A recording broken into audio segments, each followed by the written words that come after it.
হাজারো ব্যথা বেদনার পরে ফিরে আসনি তুমি আপন ঘরে। দিনের আলো তুমি ছড়িয়ে দিতে চলে গেলেন মদিনায় মক্কা ছেড়ে। হে রাসূল তোমাকে ভুলি আমি কেমন করে। খেয়ে না খেয়ে দিন প্রচারের কাজে নিজেকে দিয়েছ তুমি বিলিয়ে। তায়েফের কাফেরেরা মানল না সে দাওয়াত, দুষ্টু ছেলেদের পিছু দিল লেলিয়ে। হে রাসূল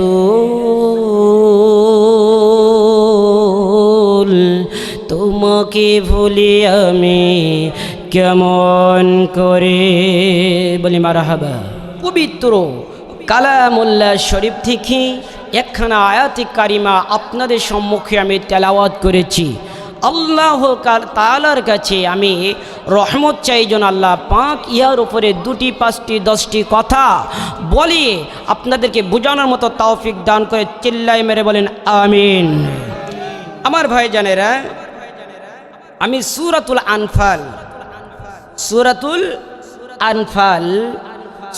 আনফালের 2 নম্বর আয়াতে কারিমা তেলাওয়াত করেছি। আল্লাহ পাক এখানে যে বিষয়টা উল্লেখ করেছেন ওই বিষয়ের উপরে যাওয়ার আগে আমি ছোট্ট একটা থিওরি আপনাদেরকে আমি দিতে চাই, আপনাদেরকে জানাতে চাই। কষ্ট নেবেন কি আপনারা? নেবেন? আচ্ছা বলুন তো, শয়তানের পছন্দের জায়গা কোন জায়গা?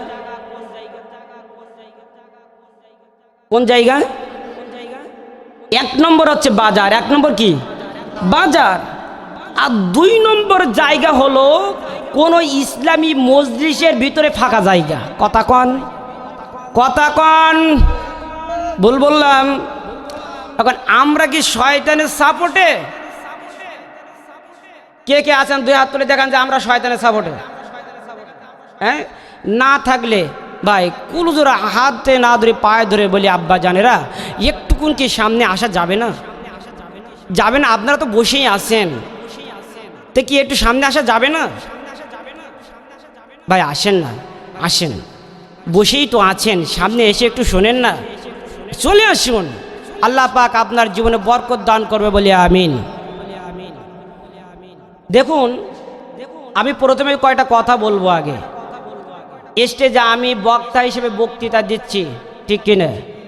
আপনারা শ্রোতা হিসেবে শুনতেছেন, এটা ঠিক কিনা? বক্তা হবে 3 রকম, শ্রোতা হবেও 3 রকম। হুজুর কেমন কথা বললে? বক্তাও হবে 3 রকম, শ্রোতাও হবে 3 রকম। মিল আসেনি? বক্তা 3 রকম, শ্রোতাও 3 রকম। আগে বলি বক্তা হবে 3 রকম, তার হলো কেমন? 1 নম্বর বক্তা হবে সরকারি। কি বললাম? সরকারি। 2 নম্বর বক্তা হবে তরকারি, যে তরকারি খাই আমরা, এই তরকারি। আর 3 নম্বর বক্তা হবে দরকারি, যেটা আমাদের সমাজে দরকার। 1 নম্বর বক্তা যিনি সরকারি, উনি এক পক্ষে বক্তব্য দেবে সারা জীবন। জীবনে সুদ ঘুষ হালাল হারামের কথা বলবে না, শুধু কবরে যেতে হবে, মরতে হবে, ওই তার বক্তব্য শেষ। জীবনে এর বাইরে কোনো বক্তব্য সে দেবে না। 2 নম্বরে যিনি হচ্ছে তরকারি, এ তরকারি বক্তা হলো সকল জায়গায় মেশে, হারামেও মেশবে, হালালেও মেশবে, সমস্ত জায়গায় মিলে মিশে এর বক্তব্য সে সেট আপ করবে। আর 3 নম্বর বক্তা হবে দরকারি, যখন প্রয়োজনে আমাদের লেগে যায় বিভিন্ন মাসলা মাসাইল হাদিস কালাম আমলের জন্য, হক্কানি আলেম যাকে বলে তাকে বলা হয় দরকারি। কথা বলেন ঠিক কি না? 3 প্রকার আলেম আছে তো।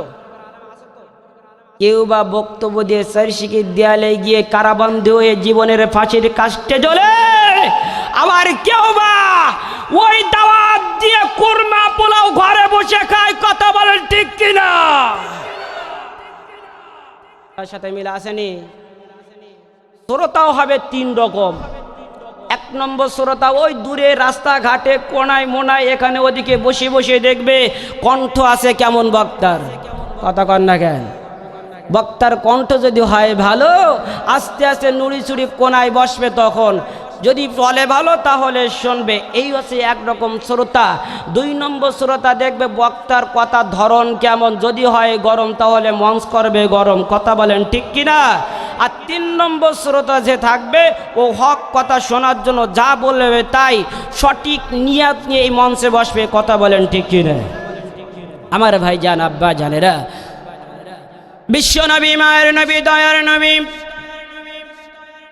মুহাম্মদুর রাসূলুল্লাহ সাল্লাল্লাহু আলাইহি ওয়াসাল্লাম জানিয়ে দিয়ে বলতেছেন, যেখানে কোরআন প্রচার আর প্রসার করা হয়, যেখানে কোরআনুল কারীম তেলাওয়াত করা হয়, এ আমার কলিজার ভাই জানার যুবক ভাই জানা আব্বা জানাম, যেখানে কোরআন তেলাওয়াত করা হয়, কোরআন প্রচার করা হয়, আর ওই মজমায় যারা বসে থাকে ওই কোরআনের আয়াতটাকে যদি আমলের নিয়াতে শোনে, কিসের নিয়াত বললাম?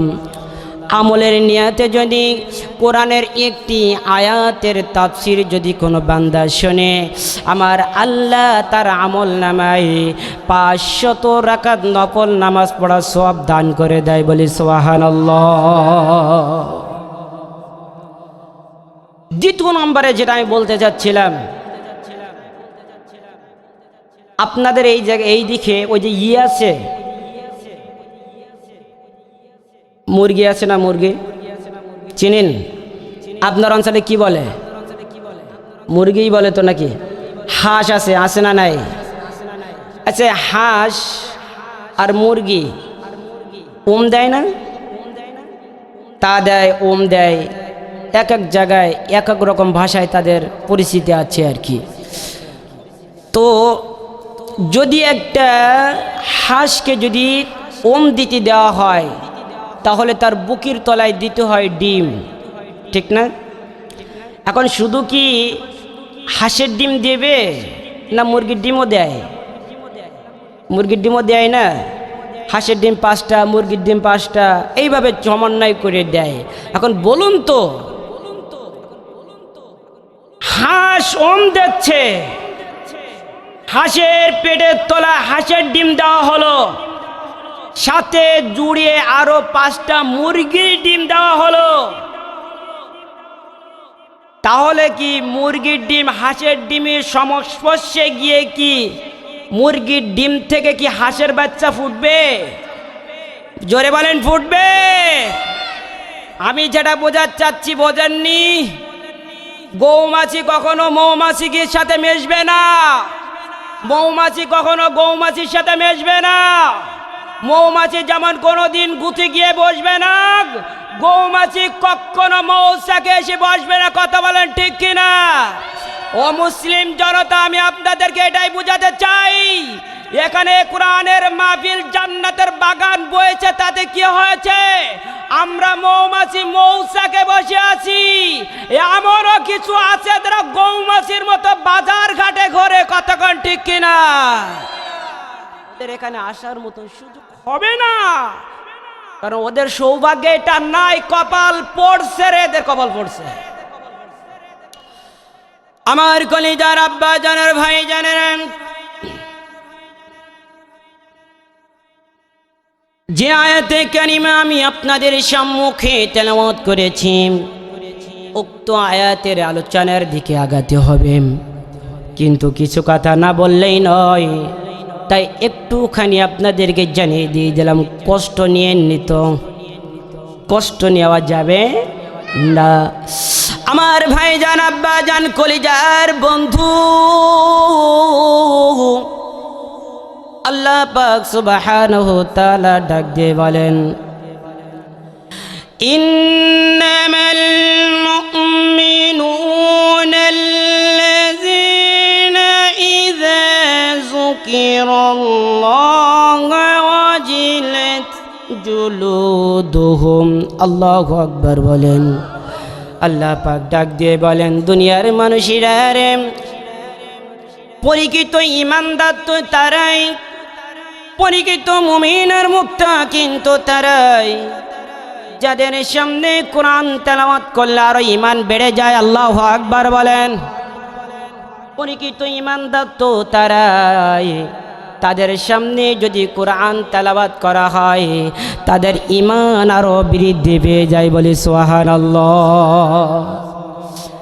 তাহলে ঈমানদার হবে যারা তাদের সামনে যখন কোরআন তেলাওয়াত করা হবে, কোরআন প্রচার করা হবে, কোরআন প্রসার করা যখন হবে, তাফসীর করা হবে, ব্যাখ্যা বিশ্লেষণ যখন করা হবে, তাদের অন্তরে ঈমান আরো বৃদ্ধি করে দেবেন কে? আমরা কোরআন শোনার জন্য এসেছি। যেখানেই নেগেটিভ, যেখানে পজিটিভ নেগেটিভিটির ভাব একটা আসে না নাই? কোরআনের তেলাওয়াত শুনলে একদিকে যেমন একদল ইমানদার বান্দার ঈমান যেমনি করে বেড়ে যায়, অন্যদিক থেকে কোরআনের তেলাওয়াত শুনলে আর একদল ব্যক্তির ঈমানের জায়গায় মুনাফিকি বেড়ে যায়, ঠিক কিনা? এই জন্য তো মাঝে মাঝে আমাদের স্টেজে হামলার মামলা করা হয়, কোরআন যাতে বলতে না পারি এই জন্য আমাদেরকে বাধা বিঘ্ন আর ভয় দেখানো হয়। কথা কন। আমরা যখন মসজিদে ইমাম সাহেব নিয়োগ দেই কি দেই না? দেই কি দেই না? পাশের মসজিদের পাশে যে হাফেজ সাহেব থাকে ওকে কিন্তু সহজে মসজিদ ইমামতি দেই না, কারণ বাড়ির পাশের ইমাম হুজুর কিন্তু কোনোদিন হুজুর হতে পারে না। এই জন্য মসজিদে যখন ইমাম সাহেব নিয়োগ দেয় একটা সার্কুলার দেয়, এখন যিনি ওইটা অ্যাক্টিভ করে যখন যিনি ইন্টারভিউ দিতে আসে, ইন্টারভিউ দিতে আসার পরে যখন আমরা প্রথম যেটা লক্ষ্য করি সেটা হলো যিনি ইন্টারভিউ দিতে এসেছেন ওনার কণ্ঠ কেমন, কথা বলেন ঠিক কিনা? কণ্ঠ যদি ভালো না হয় এখনকার সমাজে তারা দাম দেয়। হ্যাঁ, আমার মাওলানা আমাকে যে আপনারা বয়ান করেছেন 80 বছর দাদার মতন মুরব্বীর মতন কণ্ঠ যদি আমার থাকতো আমার দিক ফিরে পাশা দিয়েও ফেরাতেন না। কথা কর না কেন? ঠিক না? ইমাম সাহেব নিয়োগ দেওয়ার সময় সর্বপ্রথম যেটা আমরা দেখি সেটা হলো ইমাম সাহেবের কণ্ঠ কেমন।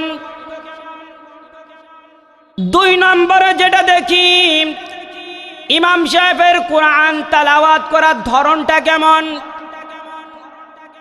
3 নম্বরে যেটা দেখি সেটা হলো ইমাম সাহেবের বয়ানের সোর্সটা কেমন। সব মিলিয়ে যখন কনফার্ম করে দিয়ে দিলাম, আর এখনকার ইমাম সাহেবরা হয়েছে সুবিধাবাদের মতো, যেদিন বয়ান করতে আসবে যখন ইন্টারভিউ দিয়ে যখন আসবে তখন এসে নিজের সুবিধা মতন মন গোলানোর মতন বয়ান করবে যাতে এরা সব কটার মনে লেগে যায়। এইবারে ইমাম সাহেব ইন্টারভিউ দেওয়ার পর চাকরি পেয়ে গেল। চাকরি পেয়ে যাওয়ার পরে হঠাৎ করে মসজিদে বয়ান তুলে দিল। বয়ান সেক্রেটারি সাহেব বয়ান শেষ করে বাসায় যাওয়ার পরে সভাপতি সাহেবের কাছে ফোন করে বলে, হ্যালো। সভাপতি সাহেব বলে, খবর বলো। বলে, মসজিদের ইমাম সাহেবের কোরআন তেলাওয়াতের কণ্ঠের সুরটা বড্ড ভালো,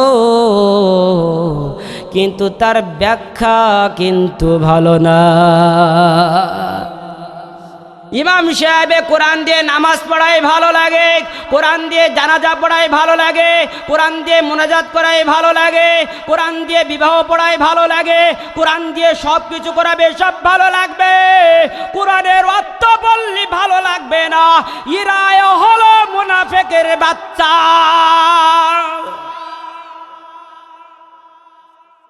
করবেন এই মঞ্চে থেকে কোরআনের হক কথাও হবে, যেটাই বাধা দিতে আসবে ওইটারে উগড়ে ফেলাবেন।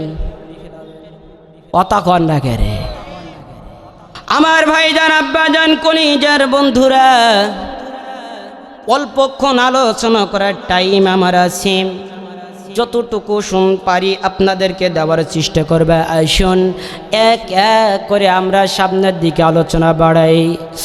আমার কলিজার বন্ধুরা, আব্বাজানেরা, বৈশানবাসী বিশ্ব নবী মায়ার নবী দয়ার নবীর কাছে যখন কোরআন নাজিল হয়ে গেল, কোরআন নাজিল হয়ে যাওয়ার পরে বিশ্ব নবী কোরআন প্রচার আর প্রসার করা শুরু করে দিয়ে দিলেন।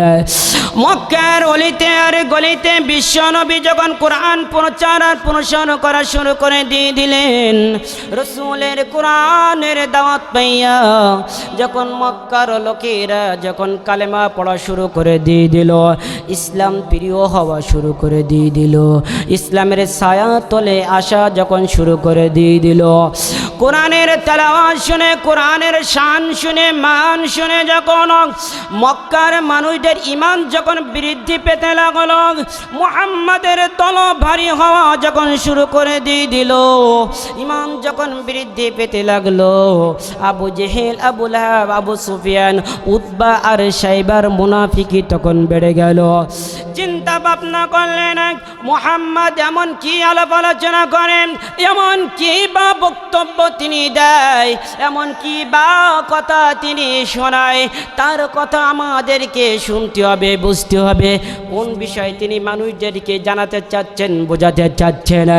আমার ভাইজান, আব্বা জান, আমার কলিজার বন্ধুরা, মুহাম্মাদের কোরআনের শান শোনার জন্য আবু জেহেল, আবু লাহাব, আবু সুফিয়ান, উতবা আর সাইবা রাতের আধারে আমার রসুলের ঘরের চার কোনায় গিয়ে সারা রাত ভরে ভরে রসুলের কোরআন তেলাওয়াত শুনেছে, বলি সুবহানাল্লাহ।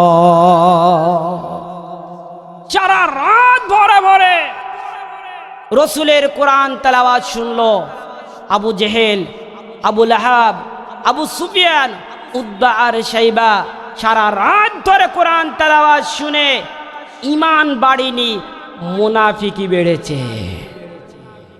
কি বেড়েছে? মুনাফিকি বেড়ে গিয়েছে। আমার কলিজার আব্বা জান, ভাই জানেরা, এটা শুধু আজ থেকে নয়, এখান থেকে 1000-1500 বছর আগে থেকে হয়েছে। রসুলের কোরআন তেলাওয়াত শুনে আবু জেহেলের যেমন ভাবে মুনাফিকি বেড়ে গিয়েছিল, সাহাবাদের ঠিক তেমন ভাবে ঈমান বৃদ্ধি পেয়েছে, বলি সুবহানাল্লাহ। আরো জোরে বলি সুবহানাল্লাহ। রসুলের জীবনের অনেক সাহাবীর ঘটনা আপনারা শুনেছেন। আজ যেমন একজন সাহাবীর ঘটনা আপনাদেরকে আমি বলবো, ইতিপূর্বে আপনারা তার ঘটনা কোনোদিন শোনেন নাই। ছোট্ট একজন সাহাবী, নাম হলো তার তালহা। সুবহানাল্লাহ বলেন। মাত্র 6 থেকে 7 বছর বয়স ছিল তার।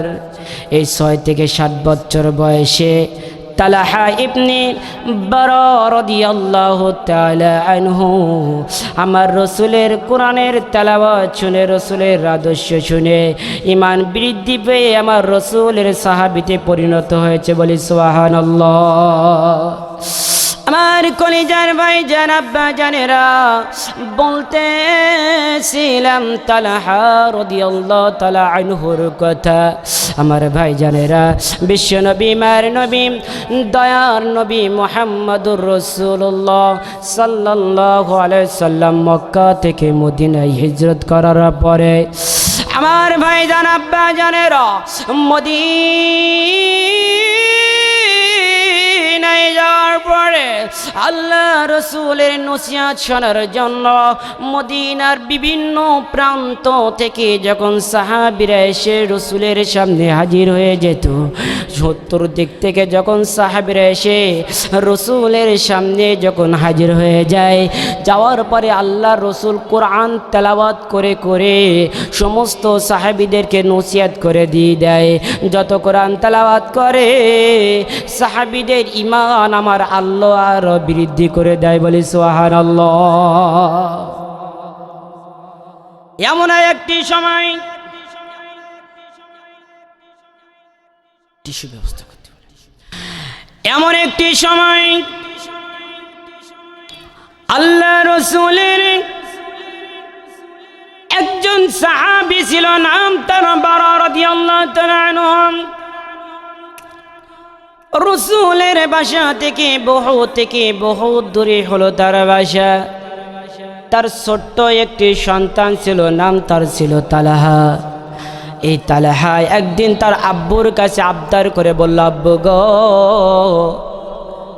ও আমার জন্মদাতা পিতা, প্রত্যেক সময় আপনি রসুলের দরবারে যান, রসুল আপনাদেরকে নসিহত করে, আমার জন্য কি কোনো নসিহত কি করে না?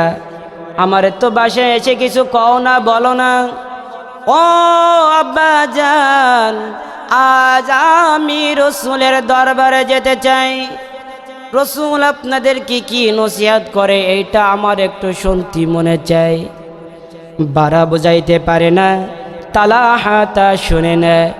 এক পর্যায়ে তালহার কথা ফেলতে না পেরে তার পিতা বারা রাদিয়াল্লাহু তাআলা আনহু তালহাকে নিয়ে রসুলের দরবারে হাজির হয়ে গেলে। আল্লাহ রসুলের দরবারে হাজির হওয়ার পরে বিশ্ব নবী, মায়ের নবী, দয়ার নবী সমস্ত সাহাবীদেরকে নিয়ে নসিহতপূর্ণ কথা বললেন। নসিহতপূর্ণ কথা বলার শেষে সমস্ত সাহাবী নিজ নিজ বাসার দিকে চলে যায়। মাঠে আর কেউ নাই, রসুল একা একা খেজুর গাছের উপরে বসে আছে, সামনে আর কেউ বসে নাই, সবাই চলে গেল। বুমরা বৈশালাবাসী ভালো করে খেয়াল করবেন, আমি বলছি তালহা ইবনে বারা রাদিয়াল্লাহু তাআলা আনহু 7 বছর যুবক সাহাবী, ছোট্ট সাহাবীর কথা।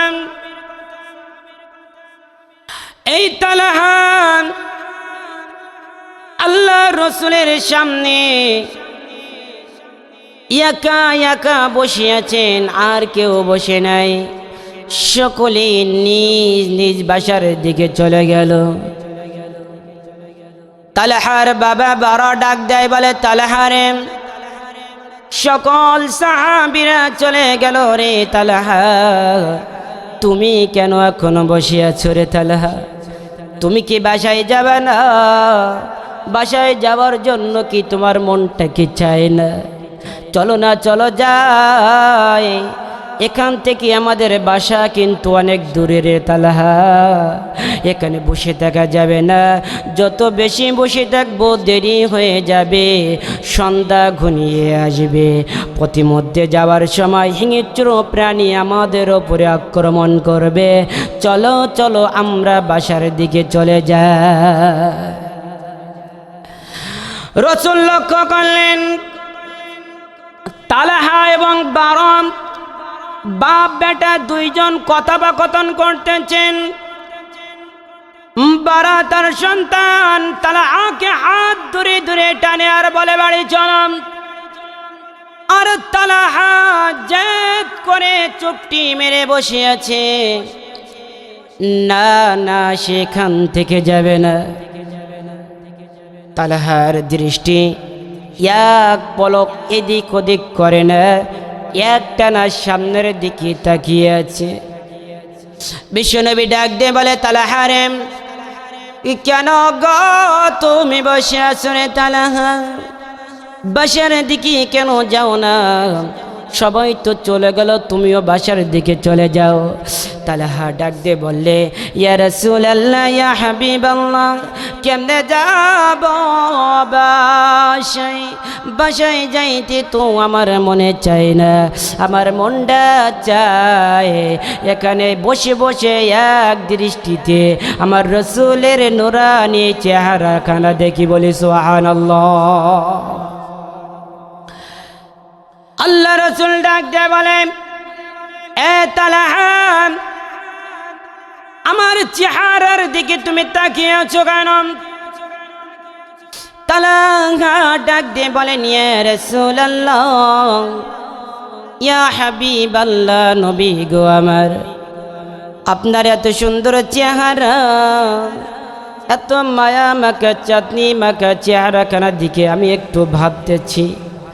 রসুল বলে তালহা রে, কি রে এমন ভাবনা ভাবো? তালহা ডাক দে বলে রসুল গো, আমি ভাবতেছি এত সুন্দর চাঁদনি মাখা চেহারা যার ছিল, এত সুন্দর চেহারা হলা সুটাম দেহলা ব্যক্তি রে, ওই তায়েফের বাসি রে কেমনে পাথর ছুঁড়ে মারলো। ইয়া রাসূলুল্লাহ, ইয়া হাবিবাল্লাহ, আপনার চেহারার দিকে তাকিয়ে তাকিয়ে আমি দেখি ওই তায়েফবাসী কেমনে আপনার দিকে পাথর ছুঁড়ে মারলো। ইয়া রাসূলুল্লাহ, আমার যদি ক্ষমতা থাকতো রে রাসূল, আমার মন চায় তায়েফের দুই প্রান্তে যে দুইটা পাহাড়কে একচক্র করে আমি ধ্বংস করে দিয়ে দিতাম। আমার তো সেই ক্ষমতা নাই, তায়েফবাসীকে প্রতিশোধ আমি কেমনে নেব? বিশ্বনবী যখন তায়েফে অজ্ঞান হয়ে গিয়েছিলেন, ওই তায়েফে অজ্ঞান হওয়ার পরে যখন রসুলের হুঁশ ফিরে আইছিল, হুঁশ ফিরে যাওয়ার পরে জিব্রাইল এসে আল্লাহ রসুলকে ডাক দিয়ে বললেন, ইয়া রাসূলুল্লাহ, ইয়া হাবিবাল্লাহ, আল্লাহ পাক আমাকে পাঠিয়ে দিয়ে দিয়েছেন, এই মুহূর্তে আপনি যে বদদোয়া করবেন তায়েফের জন্য সেইটাই কবুল হয়ে যাবে। ইয়া রাসূলুল্লাহ, আপনি বদদোয়া করে দেন না। আমি জিব্রাইল আমাকে একটু অনুমতি দেন, আমার দুই ঝান্ডা দিয়া তায়েফবাসীকে একবারে একত্রিত করে ধ্বংস করে দে।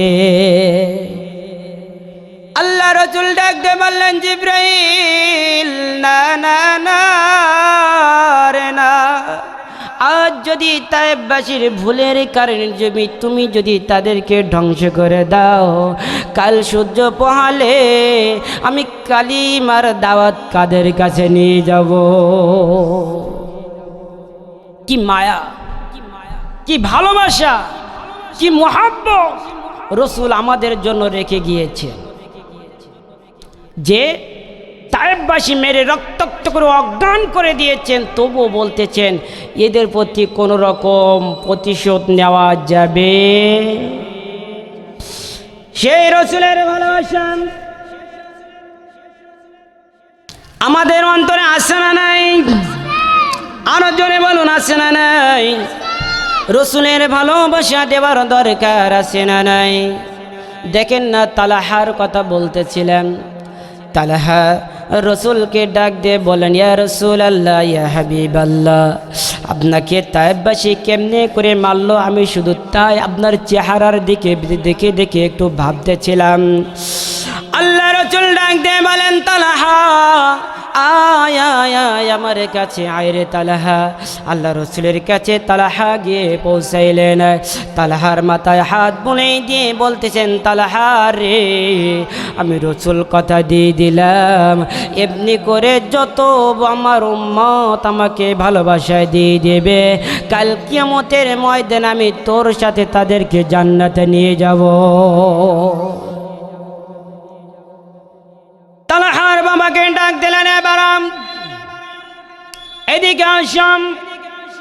বারা পাশে আসলেন, বারাকে বললেন, বারা রে, তোমার সন্তানকে নিয়ে বাসায় চলে যাও, যদি কোনো রকম যদি কোনো অঘটন ঘটে খবরদার আমাকে কিন্তু জানাইতে ভুলবে না। বারাকে নিয়ে বারা তালহাকে নিয়ে যখন বাসায় চলে গেলেন, বাসায় যাওয়ার পরে অনেকটা জার্নি আর কষ্ট করার কারণে বা তালহার গায়ে জ্বর, অত্যাধিক জ্বর চলে আসলো। অত্যাধিক জ্বর চলে আসার কারণে তালহা প্রচুর অসুস্থ হয়ে গেল। অসুস্থ হয়ে যাওয়ার পরে আল্লাহর রসুলের এখানে খবর আসলেন, তালহা বড্ড অসুস্থ হয়ে গিয়েছে। মুসলমান ভাই জানেরা, আল্লাহর নবী যখন জানতে পারলেন বললেন তালহা বড্ড অসুস্থ, তালহার গায়ে প্রচুর জ্বর। আল্লাহ রসুল আর দেরি করলেন না, ছুটি চলে গেলেন তালহার বাসায়। তালহার বাসায় যাওয়ার পরে দেখে তালহার গায়ে প্রচণ্ড জ্বর আর জ্বর। আল্লাহ রসুল তালহার মাথায় হাত রেখে দোয়া করে আসলেন আর বলে আসলেন, এবার আমার তালহার যদি কিছু হয়ে যায় আমাকে কিন্তু জানাতে ভুলবা না। আমার তালহা যদি দুনিয়ার জমিনে আর না থাকে আমি রসুলকে কিন্তু জানাইবা। আমি নিজেই এসে তালহার গোসল দেব, দাফন দেব, জানাজা পড়াবো। বলি সুবহানাল্লাহ। প্রতিমধ্যে তালহা মারা গেলেন। তিনি আর দুনিয়ার জমিনে বেঁচে ছিলেন না, কিন্তু ওনার পিতা বারা রাদিয়াল্লাহু তাআলা আনহু রসুলকে বিষয়টা জানাননি। রসুলকে না জানানোর পরে বেশ কয়েকদিন কেটে যাওয়ার পর আল্লাহ রসুল জানতে পারলেন তালহা আর দুনিয়ার জমিনে নাই। তালহা যেহেতু আর দুনিয়ার জমিনে নাই, আমি তো বারাকে বলে এসেছিলাম আমাকে জানানোর কথা, কিন্তু কেন জানান নাই? এই বিষয়ে শোনার জন্য যখন বারার বাসায় গিয়ে রসুল হাজির হয়ে গেল, আল্লাহ রসুল যখন বারাকে ডাক দেয় বলেন, বারা, তালহার যদি কিছু হয় আমাকে জানানোর কথা ছিল, তুমি কেন জানাওনি? বারা ডাক দিয়ে বলে, আপনার ছোট সাহাবী তালহা তো নিষেধ করেছিল। বলে, তালহা নিষেধ করলে কেন? বলে, তালহা বলেছিল যদি আমার রসুল আমার মৃত্যুর সংবাদ শুনে যদি মদিনা থেকে যদি এই জায়গায় আসে আর প্রতিমধ্যে যদি মদিনার যদি দুষ্টরা শয়তানেরা যদি আল্লাহ রসুলের শত্রু যারা তারা যদি আমার রসুলের ওপর আক্রমণ করে আর এইটা যদি কাল কিয়ামতের ময়দানে আমার আল্লাহ আমার কাছে প্রশ্ন করে, আমি তালহা কোনো উত্তর দিতে পারবো না। একটু জোরে সরে বলা যাবে কিনা সুবহানাল্লাহ? দেখেন কি সুন্দর ভালোবাসা। তালহা বলতেছে, যদি আমি মারা গেছি এই সংবাদ শোনার পরে আমার রসুল নিশ্চয় বসে থাকতে পারবেন না, তিনি দ্রুত করে ছুটে আমার কাছে চলে আসবেন। আরে দ্রুত আসার কারণে, অসাবধানতার কারণে যদি মদিনার দুষ্টু ছেলেরা, মদিনার বেঈমানেরা আমার রসুলের উপর আক্রমণ করে আর এইটা যদি কাল কিয়ামতের ময়দানে আমার আল্লাহ আমার কাছে শোনে, আমি তালহা কোনো জবাব দিতে পারবো না।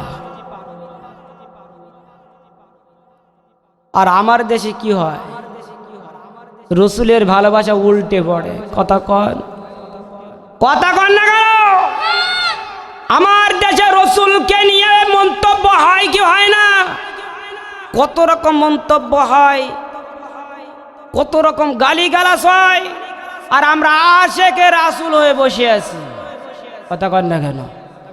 আল্লাহ পাক ওরটিনাতে পরিকর্তে রসুলের ভালোবাসা অর্জন করার তৌফিক দান করুক বলে আমিন। একটু কলিমা জিকির করি, লা ইলাহা, জোরে বলি লা ইলাহা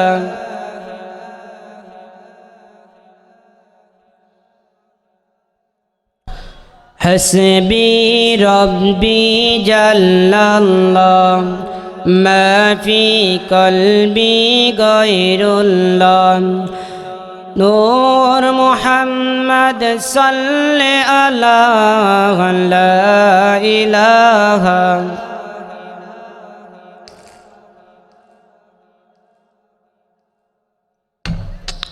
লা ইলাহা ইল্লাল্লাহ মুহাম্মাদুর রাসূলুল্লাহ সাল্লাল্লাহু আলাইহি ওয়াসাল্লাম। রসুলের ভালোবাসা তাহলে দেওয়ার দরকার আছে না নাই? আরো জোরে বলেন, রসুলের ভালোবাসার দরকার আছে না নাই? রসুলের ভালোবাসা দিলেন হযরত হানজালা রাদিয়াল্লাহু তাআলা আনহু। হঠাৎ করে যুদ্ধের ডাক এসে গেল, যুদ্ধের ডাক। হানজালা তখন তার স্ত্রীর সাথে শয়নকালে ছিলেন। হঠাৎ করে রাসূলের যুদ্ধের ডাকের কথা শুনে হযরত হানজালা স্ত্রীকে ছেড়ে দিয়ে দিলেন, ঘর থেকে বাইর হইলেন। স্ত্রী পেছন দিক দিয়ে ডাক দিয়ে বললেন, প্রাণের স্বামী গো, আপনি চলে যাচ্ছেন, দয়া করে ফরজ গোসলের কাজটা সেরে যান।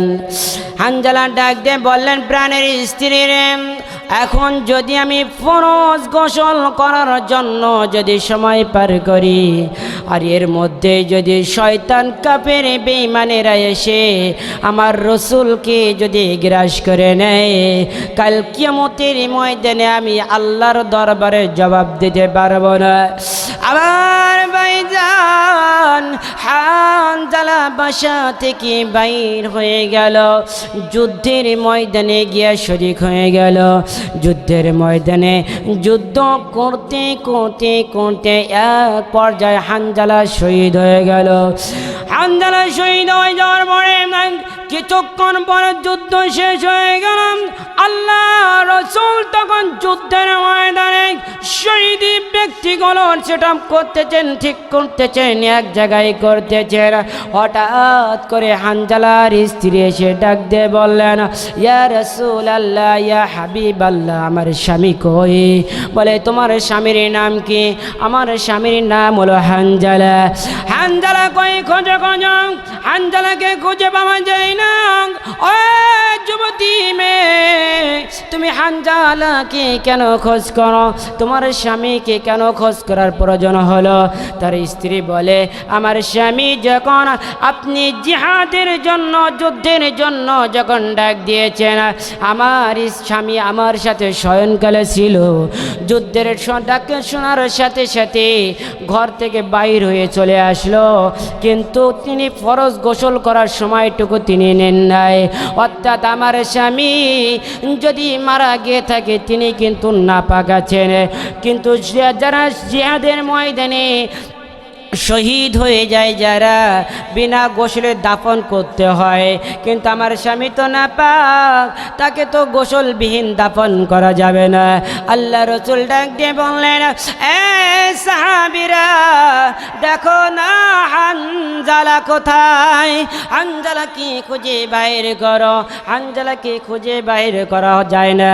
হঠাৎ করে জিবরাইল এসে বলে, ইয়া রাসূলুল্লাহ, ইয়া হাবিবাল্লাহ, হানজালাকে খুঁজে পাওয়া যাবে না, কারণ হানজালাকে গোসল দেওয়ার জন্য আল্লাহর ফেরেশতারা তাকে গায়েব করেছে। বলি সুবহানাল্লাহ। এত ভালোবাসা রসুলের প্রতি তাদের ছিল, আর আমাদের ভালোবাসা হয়ে গেছে এমন, সব ভালোবাসা নিয়ে গিয়ে সব বাবার দরবারে ঝেড়েছে। কথা বলেন ঠিক কিনা? এই বাংলার জমিনে বাবার ভালোবাসা আছে, রসুলের ভালোবাসা নাই।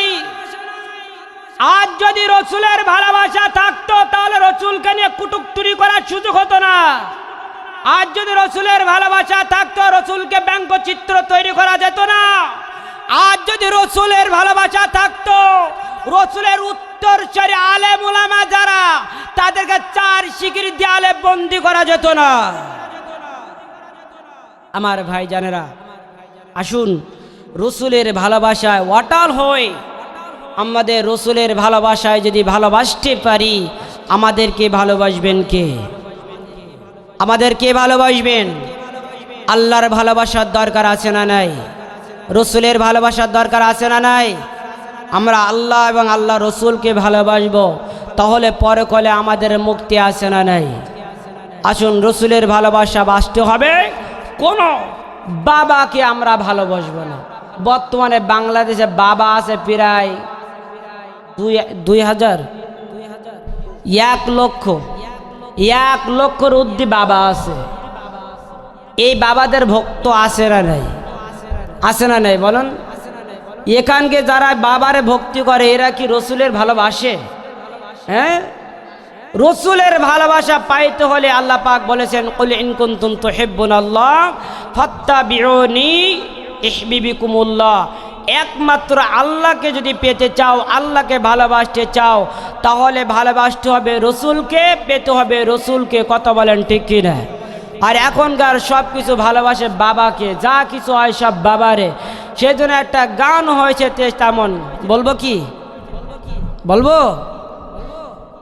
ইল বাবা খাজা বাবা আড্ড শির দেওয়ানা, ইল বাবা খাজা বাবা আল্লাহ বাবার দেওয়ানা, ল্যাংটা বাবার দরবার হইলে লুঙ্গি গায়ে থাকে না। এমন দরবার আছে না নাই? ইল বাবা খাজা বাবা কেল্লা বাবার দেওয়ানা, ইল বাবা খাজা বাবা কেল্লা বাবার দেওয়ানা, ল্যাংটা বাবার মুরিদ হইলে লুঙ্গি গায়ে লাগে না।